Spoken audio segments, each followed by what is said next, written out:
hapon mga kadudis. So, naprito ako ng bangus mga kadudis. Nilagyan ko ng asukal kaya maitim. Pero di po yes mga kadudis. Namili kami ng bakal butin mga kadudis. Ihapon na.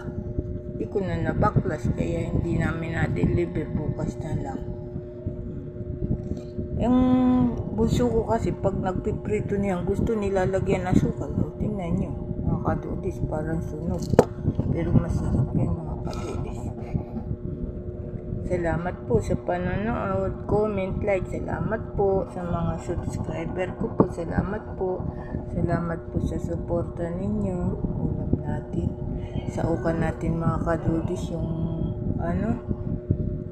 suka. Tapos may sili. Habang nagpiprito ako mga kadudis, nagkape pa ako.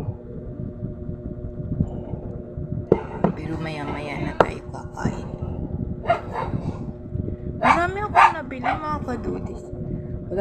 Kanina yung umaga wala akong puhunan. Nanghiram lang po ako. Ayan. Hindi ko na ibalik, bukas na lang.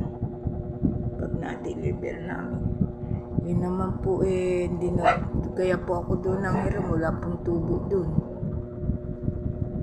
Tsaka, basta na ibalik mo lang kaagad. Sayang po kasi yung sa may tubo ako hihiram. Mahirap na. Saka babalik ko naman po bukas lang.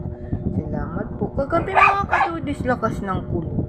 Aga nga namin natulog kasi natakot ako na lakas ng kulog mga kadudis. Hati-hati kami dito mag-iingat. Salamat po.